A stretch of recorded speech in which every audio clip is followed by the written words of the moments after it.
oui, ils sont la prunelle de nos yeux, le sel de la terre, ce sont nos bouts de chou. Aujourd'hui, plus que tout, ils nous préoccupent à un point que nous devrions nous arrêter pour nous épancher sur le sujet, à savoir la reprise scolaire et les résolutions. Comment les parents devraient encadrer les enfants. Les parents, il n'y a pas de mode d'emploi, c'est juste un partage qui va passer par le truchement de notre chère conseillère conjugale, Michèle Tanon-Laura, qui est avec nous. Bonjour, docteur. Bonjour, Alix. Bienvenue. Merci. Bonjour, bienvenue. Alors, tous les parents seront vraiment très assidus sur les conseils qui seront donnés aujourd'hui parce que nous sommes malheureusement vraiment aux prises avec ces difficultés-là. La reprise scolaire. Qu'est-ce que c'est déjà la reprise scolaire située dans les esprits? Qui dit reprise parle de pause après une activité intense. Donc, les enfants, ils vont à l'école, ils étudient et à un moment donné, il y a une pause, soit pour des vacances. Récemment, c'était les congés de Noël et de Nouvel An. Donc, pour parler de reprise, ça veut dire qu'on va remettre le pied à l'étrier et reprendre une activité intense. Donc, qu'est-ce qu'on fait? Comment on prépare déjà les vacances, c'est-à-dire comment on prépare la pause. Le dernier jour d'école, par exemple, il faut s'assurer que les affaires sont posées à un endroit où on pourra les retrouver parce qu'il y a plusieurs types de vacances, de pauses. Il y a des parents pour qui les vacances, c'est une pause intégrale. L'enfant ne passe même pas devant son cartable. Et il y a des parents qui maintiennent un enseignement ou des études même pendant les congés. Donc, c'est vraiment au choix. Mais il faut s'assurer que la pause est bien préparée pour que la reprise puisse se faire correctement. Parce que si le dernier jour d'école, par exemple, les enfants laissent leurs affaires traîner, ils ne savent pas où ils les ont rangées, et bien entendu, au moment de la reprise, ça va être le branle-bas de combat pour retrouver la trousse, retrouver le classeur, le cartable, les chaussures et parfois même les vêtements d'école. Alors, avant de venir aux résolutions, on va rester un peu sur ce que vous dites, c'est tellement intéressant. Il y a eu des dépenses, les congés, la célébration du Nouvel An et tout, les différents réveillons. Restons sur les dispositions à prendre même pour tout parent en début d'année calendaire 2021 là, et avant la reprise. Toutes les dispositions à prendre, il y a de petites habitudes à avoir encore. On peut rester là-dessus. Bien sûr. Ce qu'il faut faire, c'est que les parents doivent communiquer avec les enfants sur le protocole qu'ils mettent en place. Parce que si, en tant que parent, je décide de mettre une organisation en place et que les enfants ne sont pas informés, ils ne pourront pas collaborer. Donc, le préalable, c'est de communiquer sur le protocole mis en place, le dispositif. Qu'est-ce que nous allons faire? Comment nous allons le faire? Et avec qui nous allons le faire? Parce que bien souvent, des parents font intervenir des tierces personnes pour prendre en charge l'éducation et la scolarité des enfants. On a en l'occurrence les maîtres de maison qui sont pléthores. Et comment on évalue les aptitudes et les compétences de ces derniers, c'est un élément très important parce que beaucoup de parents travaillent et ils sont complètement déconnectés du programme scolaire des enfants.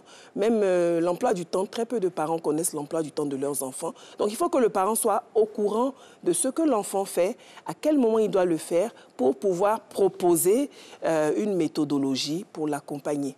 Alors, docteur, vous avez parlé en amont d'une préparation préalable et de la définition de la reprise. C'est clair qu'il y a eu un démarrage, une pause et on va reprendre. Alors, pour rester sur les préparatifs et la préparation de la reprise, en amont, vous avez parlé de vacances intégrales, de vacances avec des exercices et de vacances, on va dire, mixtes. Comment cela se décline concrètement pour des parents en fonction de ces profils-là? Comment programmer après les enfants? Très bien. Personnellement, moi, je pense que le repos fait partie du travail. La pause s'impose. Donc, si on a travaillé, il est normal qu'on puisse se poser, se recréer. Et cela va nous faire pencher plutôt vers les vacances intégrales, vers la pause intégrale où on n'est plus dans les études. Cependant, on va mettre des activités ludiques, des activités de découverte pour les enfants. Et ces activités-là peuvent se faire à l'intérieur de la maison comme à l'extérieur. Il ne faut pas penser que les découvertes se font uniquement à l'extérieur. Pour les parents qui n'ont pas de budget pour faire des sorties, par exemple, on peut très bien créer des activités ludiques intéressantes à l'intérieur de la maison. Quoi, par exemple? Quoi, par exemple? Ben, des ateliers cuisine. Parce qu'on mange, dans toutes les maisons, on mange, même si on mange des sandwichs, on peut dire, tiens, aujourd'hui, on va préparer ensemble le sandwich pour que les enfants sachent comment le sandwich est préparé. Aussi, en profiter pour renouveler les mesures d'hygiène, leur apprendre les mesures d'hygiène, leur apprendre aussi le rangement, parce que c'est bien d'avoir des enfants qui sont chouchoutés, mais il faut qu'ils puissent être autonomisés dans la préparation, justement, de ces petits encas-là. Donc, un exemple d'activité ludique à la maison, atelier cuisine. On peut faire aussi atelier rangement. On peut faire aussi des jeux de cache-cache. Ça dépend de l'âge des enfants, mais il y a beaucoup plus de choses qu'on le pense à faire à l'intérieur de nos maisons. Et c'est très intéressant. En extérieur, il y a des choses toutes simples à faire pour les petits budgets. Par exemple, nous avons des lignes de transport lagunaires. Moi, ce que j'aime bien faire, c'est d'inviter des amis de mes enfants et de faire ce que j'appelle les mini-croisières. Donc, on paye le ticket à 150 francs et on va faire la découverte du plan lagunaire. Et c'est vraiment dépaysant pour les enfants parce que c'est une activité très, très, très intéressante et pour pas cher du tout. Ou alors, on peut juste décider de faire des découvertes des arbres, des espèces, de tout ce qu'il y a. Ou alors parler du civisme, de la propreté de la ville, faire des petits concours comme ça. Il y a même une amie qui fait question pour un champion, mais avec des questions sur la religion avec ses enfants. Donc, il y a beaucoup, beaucoup d'activités à faire et à imaginer surtout. Il faut faire jouer l'imagination des parents. Et pour des préparations avec Exo? Ben, avec les exercices, justement, déjà, dès qu'on est en congé, il faut prendre connaissance du cahier de texte de l'enfant. Toutes les écoles, malheureusement, ne savent pas utiliser le cahier de texte, mais faire le point. Quels sont les exercices que les enfants ont à faire et planifier. Si on est parti pour les vacances intégrales, ça ne veut pas dire que les enfants retourneront à l'école sans avoir fait leurs devoirs. Au contraire, ils auront leurs vacances intégrales et une période pour amorcer la reprise. Et pendant cette période-là, on va faire tous les exercices, soit matin, soir ou alors le matin, mais prévoir un moment pour que l'enfant arrive à l'école, les exercices faits. C'est très important.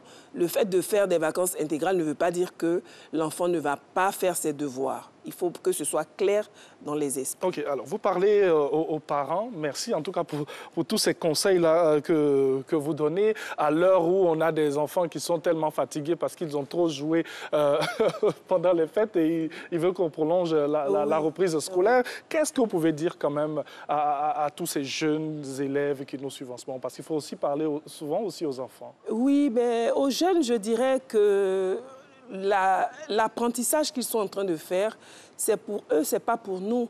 Donc, si demain, ils veulent être performants, c'est maintenant que ça se prépare. C'est vrai qu'on perçoit l'apprentissage scolaire comme une grosse contrainte, mais lorsque c'est bien expliqué, je reviens sur la clarté de l'explication, ils le comprennent. On ne peut pas tutorer une personne qui ne comprend pas votre projet d'apprentissage. Donc, la clarté des explications est déterminante pour la façon dont les jeunes vont recevoir les propositions de formation ou d'accompagnement que les adultes leur font. Et cela rentre dans la ligne droite de la programmation, même à la reprise. Tout à fait. Comment elle se fait? Eh bien, la programmation, on a un emploi du temps, heureusement, de l'école que nous devons suivre. Donc, si l'enfant, par exemple, le premier jour de reprise a français, on ne va pas lui dire d'étudier physique-chimie parce qu'on veut qu'il fasse des études en physique-chimie. Donc, il faut suivre le programme de l'école qui nous sert de canevas et ensuite, en fonction des matières programmées, établir une échelle des priorités en fonction des points faibles de nos enfants parce que chaque parent devrait connaître aussi les points faibles de son enfant et accentuer l'accompagnement à partir de ces points faibles-là. Alors, Madame Michèle Tanon-Laura, c'est bien intéressant ce que vous dites, mais quel problème pourrait surgir nonobstant toutes ces dispositions que nous avons eu à prendre? Le problème qui pourrait surgir, c'est peut-être la motivation. Le coach qui m'a précédé en a parlé, la motivation des enfants. Souvent, les enfants ne comprennent pas pourquoi ils doivent étudier, donc ils ne sont pas motivés. Et il y a des parents qui vont créer, excusez-moi, qui vont créer la motivation chez leur enfant en leur disant, par exemple, si tu as de bonnes notes, je t'offre ceci ou cela. c'est bien, mais il ne faudrait pas que l'enfant soit uniquement challengé sur un échange. Parce qu'il faut qu'il prenne l'apprentissage comme quelque chose qui s'approprie et qui est bon pour lui, parce que ça va le rendre performant partout où il ira.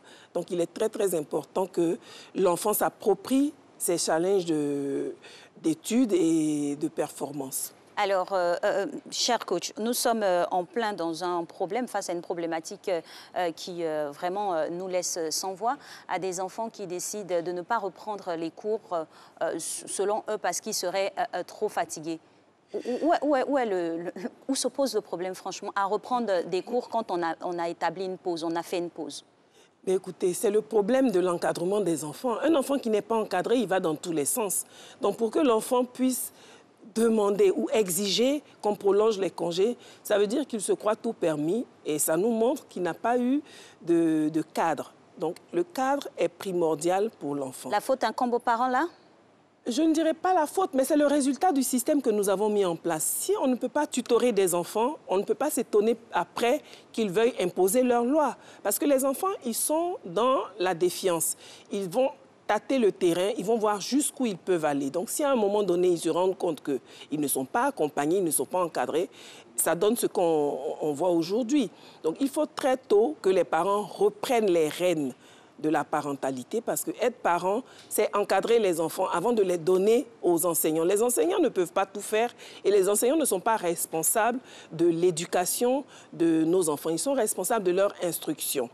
C'est deux choses différentes. Donc, les enseignants vont instruire les enfants et les parents doivent les éduquer. Donc, un enfant qui est bien éduqué, c'est un enfant à qui on a expliqué, on a appris qu'il y a des règles. Et les enfants doivent accompagner, respecter les règles.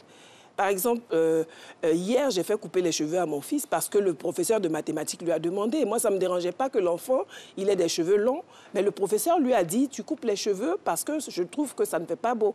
Donc, pour respecter ce que le professeur a dit, à l'encontre, moi, ma volonté, j'ai fait couper les cheveux à l'enfant en lui expliquant que ce sont les règles. Pédagogie. Oui. Ce sont les règles. Alors, Madame Michèle Tanon-Laurent, on vous permettra de respirer un peu avec ce petit chat qu'on a dans la gorge et tout. On part à une petite pause et on revient. Et voilà, de retour sur le plateau de Matin Bonheur en compagnie de notre cher docteur Michèle Tanon-Laurent, conseillère conjugale et familiale, même on dira. On parle de la reprise scolaire et des résolutions à prendre pour un bon encadrement de nos enfants. Alors, on restera toujours dans les sphères de l'encadrement et on revient à la maison pour parler aux parents. Qu'est-ce qu'il y a à faire pour resserrer l'étau autour des enfants? Ce qu'il y a à faire, c'est de mettre en place un dispositif efficace. Déjà, dans le casting des maîtres de maison, il y a des éléments qu'on peut utiliser pour les évaluer. Un maître de maison qui vient enseigner votre enfant et qui dit « je l'ai dit, je les ai dit », c'est déjà éliminatoire. Donc, même si c'est un maître qui vient enseigner les maths et les physiques, il doit correctement s'exprimer. Il doit être ponctuel. Il doit aussi avoir des aptitudes pour parler aux enfants. Vous voyez un maître de maison qui vient, qui est intimidé par les enfants, qui est impressionné, qui a peur des enfants, il ne peut pas les encadrer parce qu'il n'a pas de crédibilité. On ne demande pas non plus que le maître de maison soit tyrannique. Il y a des maîtres de maison qui se permettent de frapper, de fouetter les enfants parce que, selon eux, dans leur éducation, on les a fouettés, ils n'en sont pas morts. Non, le rôle du maître de maison n'est pas d'éduquer les enfants. De traumatiser les enfants. Encore moins de les éduquer, mais de faire du renforcement pour les cours qu'ils n'auraient pas bien compris. Et pour cela, il faut que le maître de maison prenne contact avec le professeur ou alors avec le programme de l'enfant. Parce qu'il ne peut pas imaginer un programme ou choisir au pif comme ça des exercices dans lesquels il se sent à l'aise pour les imposer à l'enfant. Il y a une progression à l'école et c'est cette progression-là qui doit servir de boussole, aussi bien aux parents qu'au maître de maison. Le maître de maison ne peut pas faire ce qu'il veut. Il fait du renforcement par rapport à l'évolution du programme de l'école. Alors, je sais qu'il y a des parents à la maison qui sont très heureux parce que ce vademecum que vous êtes en train de nous donner aujourd'hui demeure une véritable recette magique pour pouvoir encadrer nos enfants. On prend des résolutions, ces résolutions doivent être fermes. Bien sûr, ces résolutions doivent être fermes, mais surtout, elles doivent être accompagnées des bonnes attitudes. Il y a des parents qui disent aux enfants, allez étudier. Et pendant que l'enfant étudie, la maman regarde son novelas ou le papa est sur son téléphone à côté de l'enfant. Mais dans le champ cognitif de l'enfant, il voit du coin de l'œil papa qui a les pieds sur la table, et qui est en train de surfer, maman qui est en train de regarder la télé. Ça le distrait.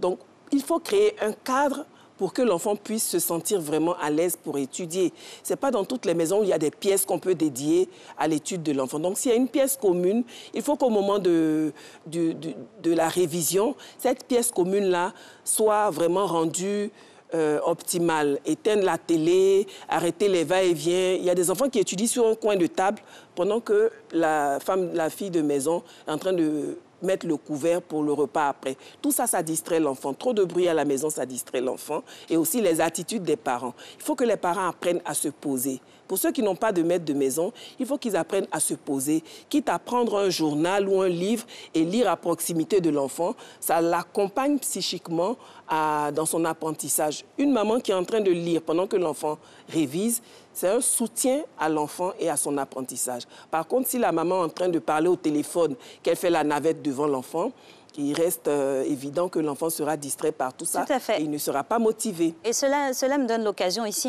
au-delà de l'approche didactique qu'on a pu ici énumérer avec les aides et soutiens scolaires, on est en flagrance constatation de perte de valeur et de repères. Donc il y a une transmission aussi à faire à ce niveau-là, un réglage même en amont. Bien sûr, le réglage, c'est justement déjà d'établir des règles, des normes, de les faire connaître et de veiller à leur exécution. Si on a établi des règles, on dit par exemple, vous étudiez 1 heure par soir, ben, le parent, il doit vérifier que les enfants ont étudié. On vérifie comment? On ne demande pas, est-ce que tu as étudié? Oui, maman, c'est fait. Bon, OK, non. Il faut demander à voir les cahiers des enfants. Il faut lire les cahiers et ne pas hésiter à recorriger les cahiers parce que le maître ou le professeur, il a 30 à 40 élèves. Donc, il ne va pas lire avec la même minutie. Et le parent est responsable de lire et attirer l'attention sur les fautes qui auraient échappé au professeur ou qui auraient échappé à l'enfant lui-même. La maman qui est là, ou qui est à la maison, qui n'a pas forcément eu d'instruction, quel modèle elle peut appliquer pour pouvoir suivre quand même l'évolution de son enfant? C'est une très bonne question. La maman non alphabétisée, elle peut déjà collaborer en créant un cadre.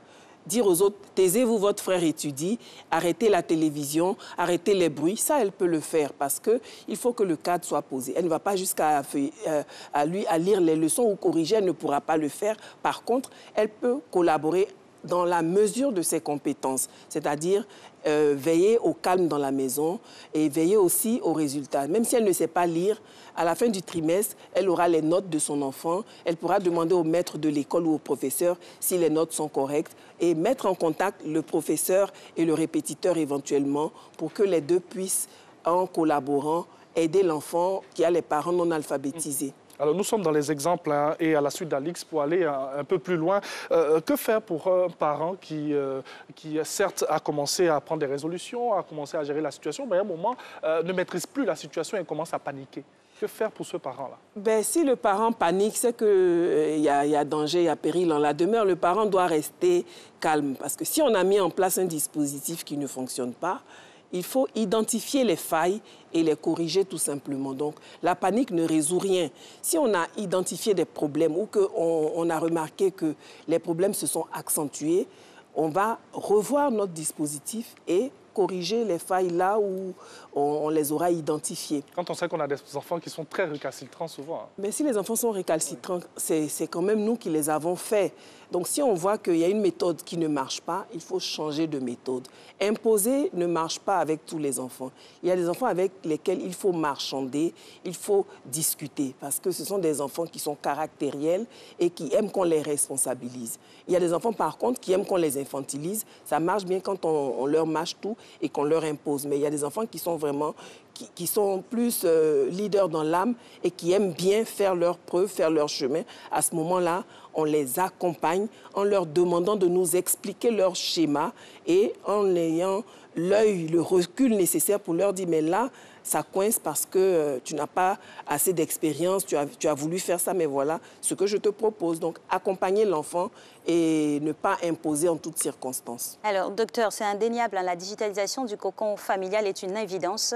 Il va falloir compter avec, mais comment l'appréhender au mieux? Il y a tellement de familles addictes aux réseaux sociaux que parfois, on entre dans une maison...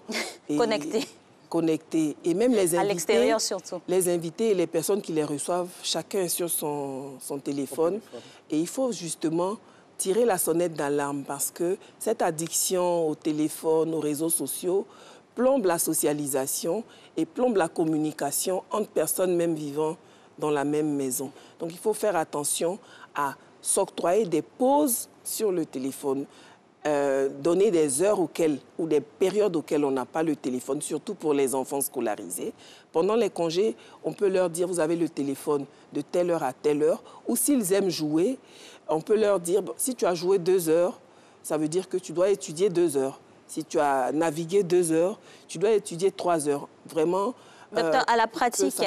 À la pratique, comment choisir ou définir les heures pour un enfant naturellement constitué qui va à l'école? Donc, c'est bien stratifier la journée, le matin, le midi, la pause et le soir. À quelles heures pouvoir lui offrir ou lui octroyer ces largesses? Ça dépend de l'emploi du temps des parents. Si le parent est présent, il a une plus grande vue sur... le respect de ces heures-là. Si le parent est absent, ça voudra dire qu'il va prendre des intermédiaires pour veiller au respect de ces heures-là. Donc, un parent, par exemple, qui part le matin à 6 heures et qui rentre à 19 heures, il ne pourra pas savoir si à 18 heures, l'enfant a étudié ou pas.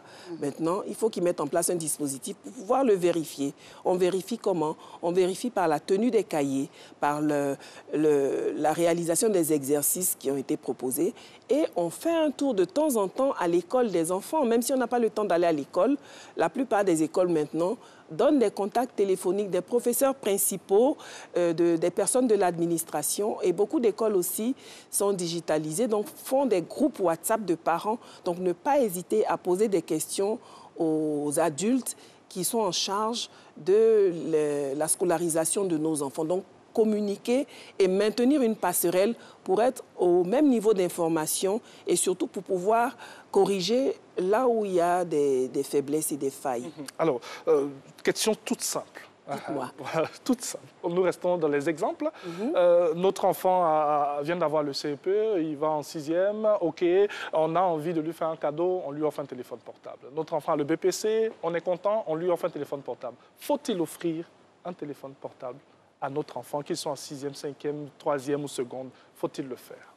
Écoutez, le téléphone portable a son utilité parce que les enfants qui sont à l'école, par exemple à la sortie de l'école, ils peuvent avoir une urgence et même parfois l'école appelle pour dire l'enfant ne se sent pas bien, mais il faut réglementer l'utilisation du téléphone portable, c'est le plus important parce qu'aujourd'hui, on ne peut pas se passer du téléphone portable. Mais l'addiction a très vite fait de s'installer. Donc, en donnant un téléphone à l'enfant, il faut avoir pensé au préalable à un mode d'emploi. À lui dire, plus l'enfant est jeune, plus c'est facile à gérer. Un enfant de 6e à qui vous donnez le téléphone, vous lui direz à quel moment, par exemple, pour aller à l'école, le téléphone est fermé, mais c'est au moment de la sortie d'école que tu dois appeler pour voir si on vient te chercher ou s'il y a un souci. Donc, le téléphone doit rester fermé pendant... les cours, par exemple. Ou alors, il y a des écoles qui interdisent le téléphone. Si c'est interdit, il faut faire respecter cette règle-là à l'enfant parce qu'au sein de l'école, c'est interdit. Mais pour les écoles où ce n'est pas interdit, c'est aux parents de donner un mode d'emploi strict à l'enfant. En général, comme le téléphone distrait plus qu'il n'occupe sainement l'enfant, il est préférable que ce soit utilisé en fin de semaine. Et les enfants disent souvent, j'ai des exercices à faire. On va leur donner le téléphone et rester pas loin pour vérifier qu'ils sont effectivement en train de faire des recherches. Dans la mesure du possible, installer un ordinateur de bureau à la maison. Comme ça, on a un œil sur l'écran, parce que l'ordinateur de bureau, c'est plus facile à policer que l'écran de téléphone, par exemple. Donc, installer un ordinateur de bureau que tous les enfants pourront utiliser et sur lequel le parent pourra avoir plus facilement l'œil que sur le téléphone de chacun de ses enfants. Le docteur, toujours au titre des résolutions, hein, il y a un langage franc et direct qu'il faudrait avoir selon les orientations. Quel est le message que vous passerez aujourd'hui et aux enfants et aux parents? Les résolutions sont faites pour être respectées, donc il ne faut pas prendre des résolutions que vous ne pourrez pas respecter, sinon vous allez perdre en crédibilité. Donc, il faut que les résolutions soient réalistes. Si vous êtes tout en partie, vous ne pouvez pas dire à l'enfant « on va étudier ensemble tous les 13 heures ». Parce que vous ne serez jamais là, vous ne rentrez pas le midi. Donc, c'est une résolution qui n'est pas réaliste. Il faut que les résolutions soient réalistes parce que parfois, quand les parents énumèrent les nouvelles résolutions, les enfants même en rient. Ils disent « Ah bon, c'est possible, tu crois que tu vas y arriver ?» Donc, c'est un indicateur. Dès que les enfants même commencent à ironiser sur les résolutions que vous proposez, il ne faut pas avoir honte. Il faut dire « Oui, effectivement, l'enfant a attiré mon attention sur quelque chose, sur un point faible de ma résolution. » Parce que les enfants aussi, ils ont des analyses, ils ont l'esprit critique. Donc, s'ils attirent notre attention, ce n'est pas parce qu'ils sont jeunes qu'on va dire non, je suis parent, j'ai forcément la science infuse. Il faut échanger et intégrer les remarques des enfants pour que la résolution que nous mettons sur la table soit viable. Autrement, c'est voué à l'échec. Et pour les enfants, à eux, parce qu'il faut beaucoup leur parler, hein. Franchement, oui, ce qu'on voit là, ce n'est pas leur honneur. Hein. Mais les enfants, c'est la répétition pédagogique. Parce que les enfants, ils ont plus de mal à exécuter des nouvelles résolutions. Donc, être patient, être aussi bienveillant. Parce que quand on veut forcer l'application des résolutions par des brimades, par des reproches, ça passe moins bien, alors qu'il faut encourager l'enfant. Ah, on avait dit que tu rangeais tes affaires tout seul, on avait dit que tu préparais tes affaires d'école la veille, que tu vérifiais tout. Il faut le faire parce que je sais que tu en es capable. Et dit ainsi, l'enfant, il va se sentir investi d'une responsabilité qu'il va faire volontiers. Mais si on lui dit, tu ne fais jamais ce qu'on te demande, tu es faible, tu n'es pas discipliné, mais il va se dire, on a déjà jugé mon cas, je n'ai plus d'efforts à faire et ça va le démotiver. Okay. Merci beaucoup, Madame Michèle Tanon-Laura, docteur Michèle Tanon-Laura, elle est conseillère conjugale. Avec elle, on a parlé de 2021, reprise scolaire et résolution. On espère que vous avez appris beaucoup. Nous aussi, on a appris beaucoup et surtout quelle démarche à avoir avec nos enfants chez nous à la maison. Nous allons terminer cette émission. On a été très heureux d'avoir été en votre compagnie, Alix. Tout à fait. Et on renouvelle encore notre joie à vous partager déjà demain, jeudi, pour le 4e numéro de votre matinale. À demain.